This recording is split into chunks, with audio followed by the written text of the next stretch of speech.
Your Honor, my daughter. She's not there anymore. The lights are on but nobody is home. My father's voice cracked perfectly on the last word. I'm Lauren, 34, and from my wheelchair I watched him wipe a tear, looking every bit the devastated parent. To the judge, I looked like a broken doll. 3 months of absolute silence, a traumatic brain injury, a helpless woman who needed her daddy to take control of her $4 million estate. But inside I was not broken. I was calculating. Under my blanket, my finger hovered over the play button. He thought he had finally won, but he had no idea he was just finishing digging his own grave. I sat there listening to the man who loosened the bolts on my balcony cry about how much he loved me. Before I play the recording that made him stop crying forever, drop a comment. What is the one unforgivable thing a family member has done to you? I am reading every single one. 3 months before the courtroom, the glass cliff was not a crime scene. It was my masterpiece. I had spent 5 years designing it. A $4 million structure of steel and reinforced glass, cantilevered over the Pacific Ocean. It was transparent, open, and honest. Everything my family was not. I remember the day I finally let them visit. It was a mistake. My father, Stephen, did not look at the ocean view. He walked around tapping the glass walls with his wedding ring, calculating. He did not see a home, he saw equity. My mother, Cynthia, walked through the kitchen, trailing her fingers over the marble like she was inspecting a hotel room she planned to trash. And my sister, Megan, the golden child who had never worked a day in her life, just sat by the infinity pool and asked if the Wi-Fi reached the guest house. They walked through my sanctuary like investors inspecting a distressed asset they planned to liquidate. Then came the night of the fall. I remember the salt air. I remember leaning against the balcony railing to watch the sunset. And I remember the sudden, sickening weightlessness when the steel gave way. There was no sound of snapping metal, no warning creak. Just empty air and the rush of gravity. When I woke up, the world was white and sharp. The smell of antiseptic burned my throat. I tried to move, but my body felt like it was encased in lead. I was in a hospital room. I could hear the steady beep of the monitor and underneath it, the low murmur of voices. My parents. My instinct was to call out to them, to cry, to beg for comfort. But something stopped me. A cold, primal instinct whispered, stay quiet. So I kept my eyes closed. I slowed my breathing. I played dead. The doctor said the spinal swelling is significant, my mother's voice said. She did not sound scared. She sounded annoyed. If she needs long-term care, that is going to drain the accounts. We get power of attorney the moment she is declared incompetent, my father replied. His voice was calm, businesslike. We can list the house by next month. The market is hot. We take the proceeds as a management fee for her care. What if she wakes up lucid? Megan asked. She fell 20 feet, Megan, my father scoffed.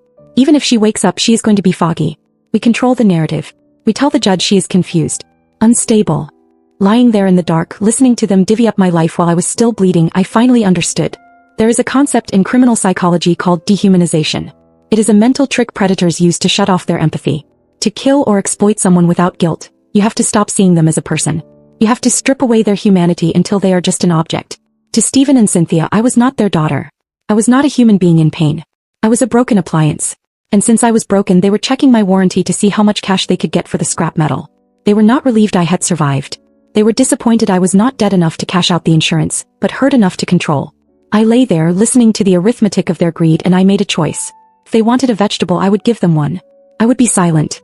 I would be helpless. I would let them think they had won, right up until the moment I destroyed them. I did not go back to the glass cliff when they discharged me. I went to a rental property 3 towns over, paid for in cash by a friend who knew better than to ask questions. I needed to disappear. To my parents, I was a confused invalid recovering in a facility. To the world, I was a ghost. But in reality, I was a general gathering ammunition for a war they did not even know had started. The legal assault began 3 days later. It was not subtle. It was a blitzkrieg. The process server found me at the rental. My parents had hired a private investigator to track my phone. He handed me a stack of documents thick enough to choke a horse. I sat on the floor and read them, feeling a cold, hard knot form in my stomach. They were not just filing for conservatorship.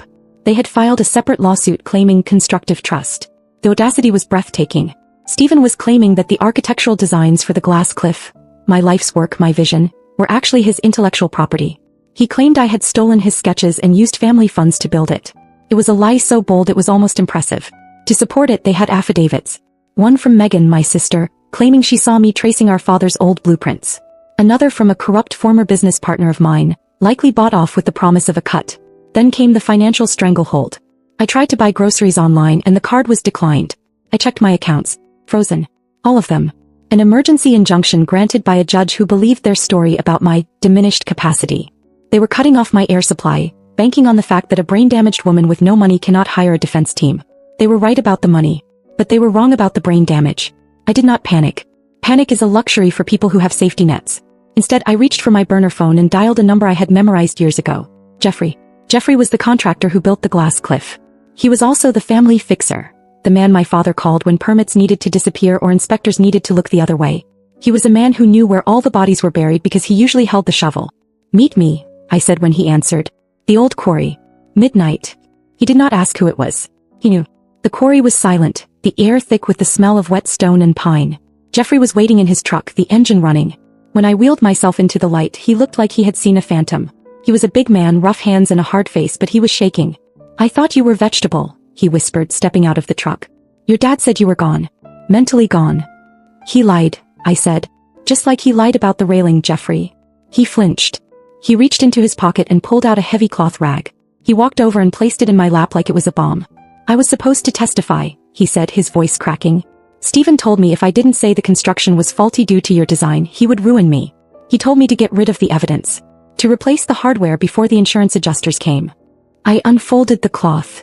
Inside was a heavy steel bolt. The bolt that had secured the glass railing to the steel frame. The bolt that had failed. I took it out, Jeffrey said.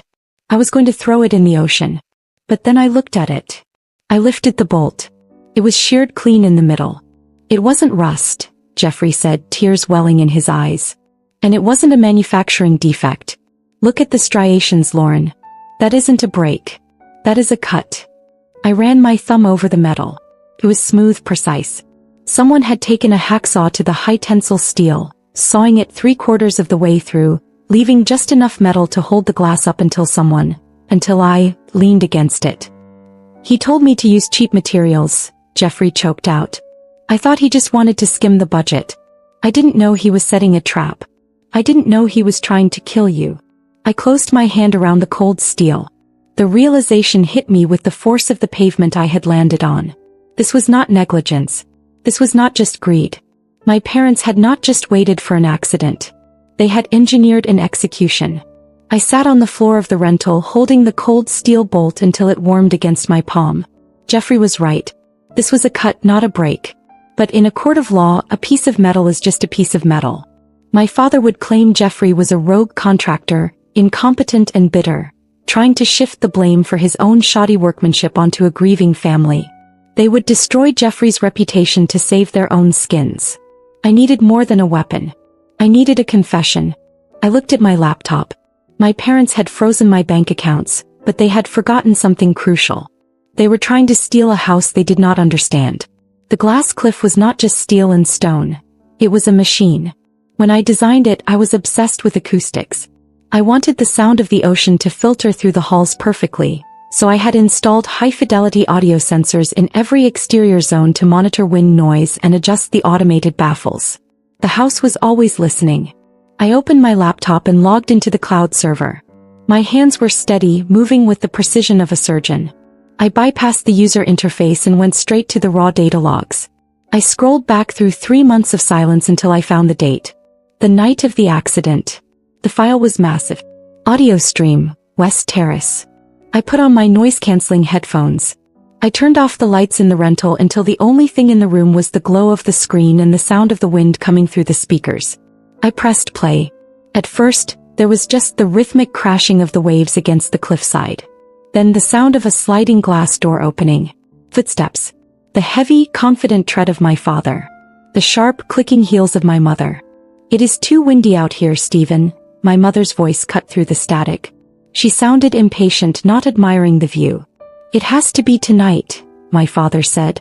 His voice was low, but the high-gain sensors picked up every vibration. The policy lapses next month if we don't make the premium payment. We are out of time. I stopped the recording. I sat in the dark, breathing hard. Policy? What policy? I rewound and played it again. Jeffrey did it, my mother asked. You are sure? He sawed it 3/4 through, Stephen replied. I checked it myself while she was in the bathroom. It looks solid, but if she leans on it, gravity does the rest. I felt a wave of nausea so violent I had to close my eyes. They were discussing my murder with the casual tone of a couple deciding on dinner. And the payout? Cynthia asked. Verify the numbers again. Basic life is $2.5 million, Stephen said. But the accidental death rider. If she dies on the property due to a structural failure, it doubles. $5 million, Cynthia. That covers the bank loan, the liens, and Megan's mess in Vegas. Megan. My sister. The golden child with the gambling addiction I was never supposed to know about. They weren't just killing me for their own debts. They were killing me to bail out the sister who had never worked a day in her life. $5 million, my mother mused. There was no horror in her voice. Only relief. That cleans the slate. Just make sure she goes out there. Get her to toast the sunset.